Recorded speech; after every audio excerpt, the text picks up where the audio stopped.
Hiya there guys, today we're doing something a little bit different. I'm going to be showing you a program called Aseprite, and welcome to Pixel Art class. This one's going to be about making your own palettes, so it's a little bit of colour theory. Now this palette that's here, that's one of my own creation, and within Aseprite it's extremely easy to actually build your own palette. Let me show you. Imagine we're starting with the black. Now if you click over to this tab here, you've got hue, saturation and value. The hue refers to the colour. The saturation is how much of that colour there is, and the value is how light or dark that colour is. So for instance, if we were to keep it at 0, this is going to be a red. We up the value, we up the saturation, and you can see there the colour that it's going to be.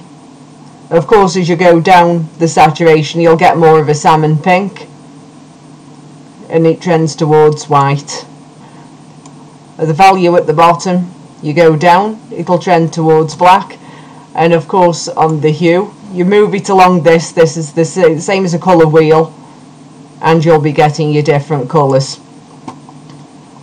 So first things first, there's different ways to make a colour palette. Well, I'd recommend for this, to begin with, you start with black and white. Now you can actually type the values in here, so say if we pick 20, you'll get a dark grey. Pick 40, a little bit lighter. 60, lighter still. 80, very light grey. And of course, if you go for 100, you'll get the white. Now when it comes to doing colours, what you have to bear in mind is the different ways to do it. So let me show you for a start off. And first of all, we're going to wrap the saturation up to maximum, and I can show you what happens. So we'll do the same for this. We'll start with a 20, a 40,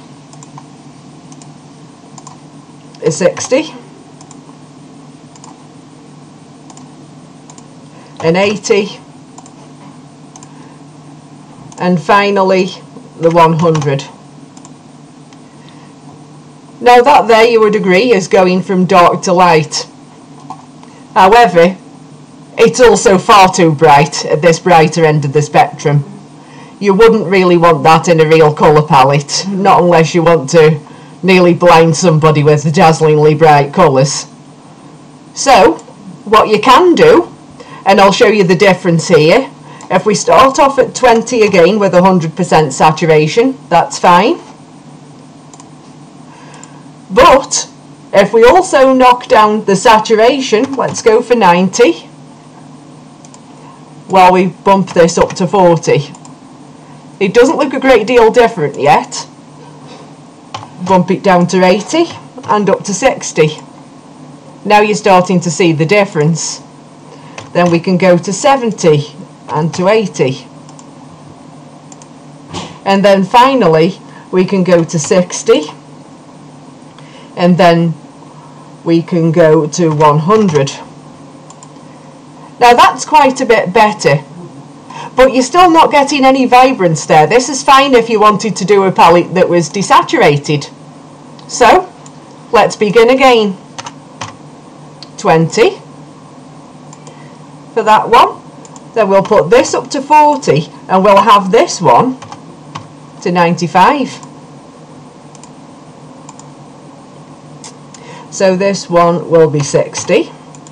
Put this one to 90. Because you're still going to get some vibrance in the colours. This is if you wanted a fairly bright palette. Go to 80. And this one should be 85. And then you can go to 100 and have this one as 80. That is also pretty bright, but it's not as quite as intense as that one. You can play about with those colours until you get something that's more to your liking. Now, the final sort of hue shift that you can do is the hue shifting, and you do it in conjunction with the saturation and the value. So again, we'll start off with a value of 20, saturation of 100 and hue number 0.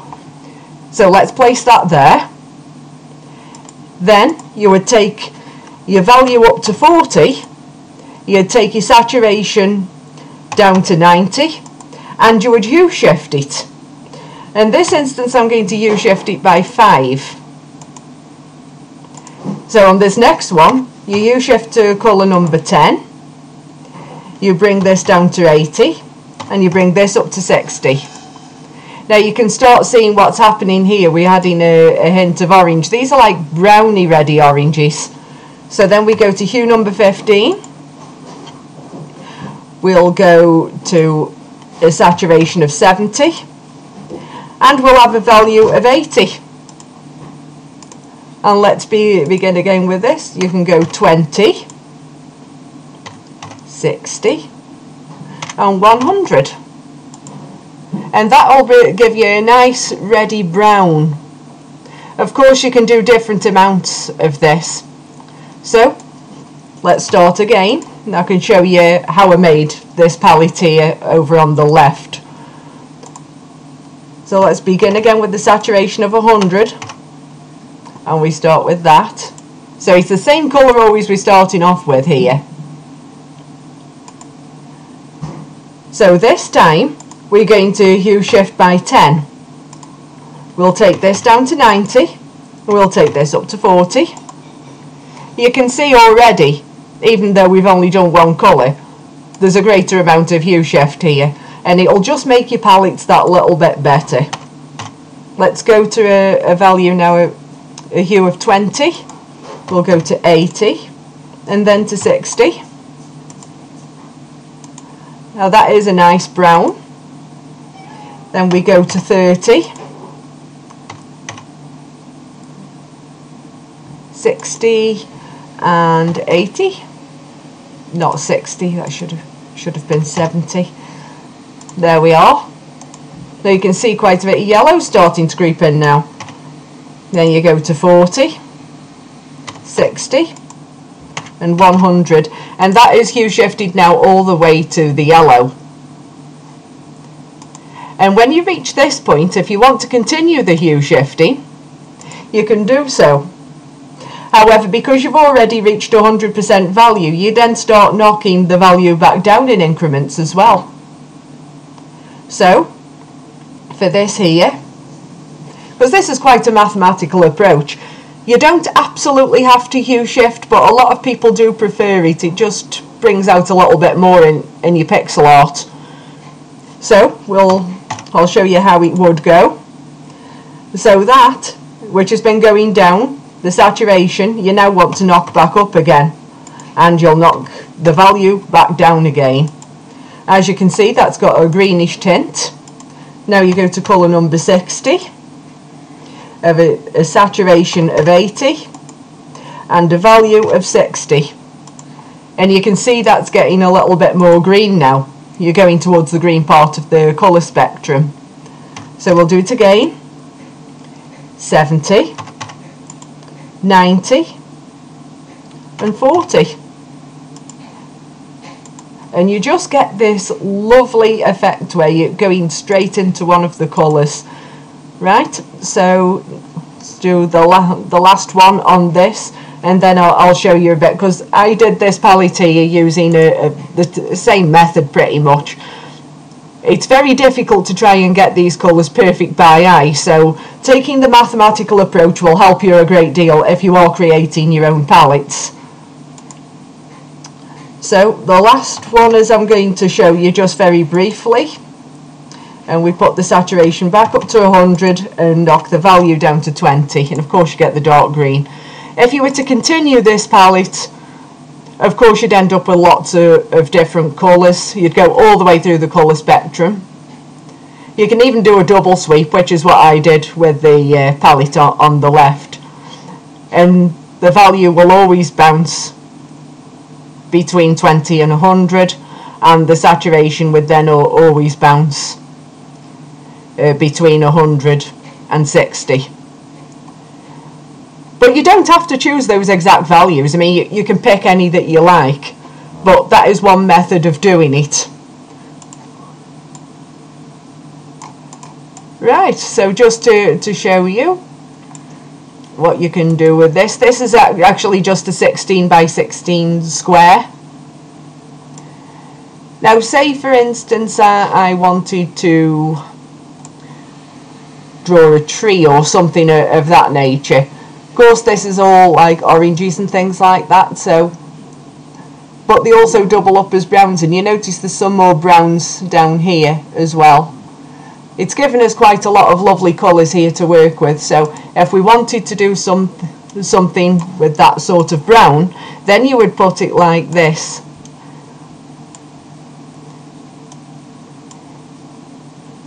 Of course it would be easier if there was more room on this, but I will show you. There's that'd be a little tree trunk. And then of course you have all the greens there to pick from. So I'm just going to make it as though it's a little bush, to be honest with you. You can't do a great deal more at this point with it. So if I was to choose, say, this colour here, what I would then do, you can pick your brush type. For something like that, obviously you pick the bigger one, and you can pick how many pixels. So say for instance, oh gosh, that's a little too large. There we go.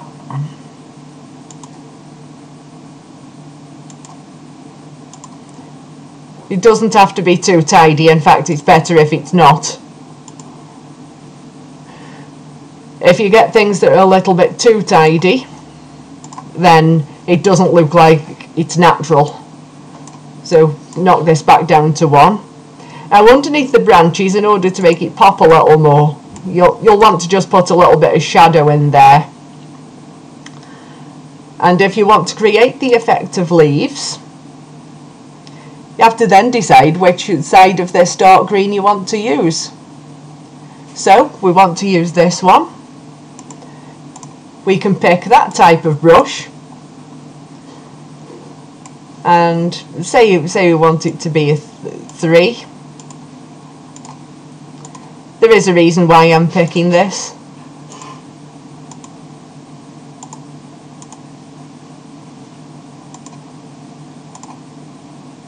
And just go over it like that. It doesn't look like much at the moment, does it? So we pick the next colour up and go down to 2. And you go inside each of these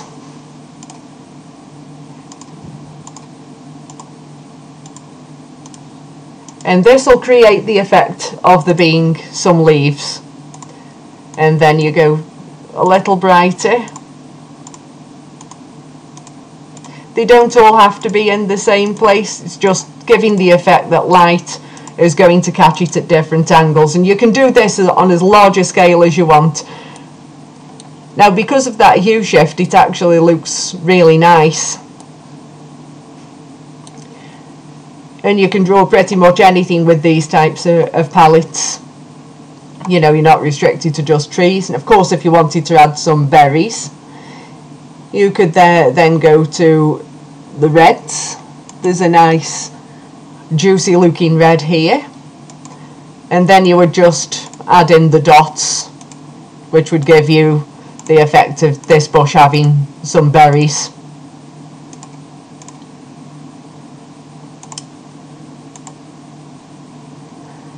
And there we have it. And when you zoom it out and look at it from the size that it would look like in a game, that's not bad. But it will be better if you use a slightly larger canvas size. Now, there's nothing wrong at all with 16 by 16. A lot of people use that. And also bear in mind that if you were to size up to 32 by 32, that's actually 4 times as much work, because that's 4 times the area, and you get the same exponential amount of work the larger you add your resolution. So if you are just starting out, I would recommend starting with the smaller resolutions and then work your way up. But I would highly recommend you U-shift your palettes, you alter the value, and of course you alter your saturation as well. You don't want to blind somebody with really bright colours.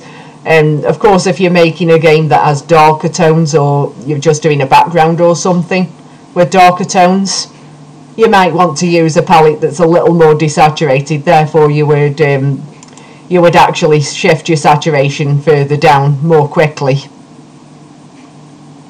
Okay, I think that pretty much covers it for the little lesson on colours. So next time we do a little pixel art class, we're going to do something a little bit Game Boy style that I think you're going to like, because you may believe you need all these colours here to make something really nice. You don't. I can show you how to make brilliant pixel art with as little as just 4 colours. And I'll show you some examples of my own work at that point as well. And it's very easy to make a small palette with just 4 colours in it. And which colours you pick obviously depends on what you have decided to do.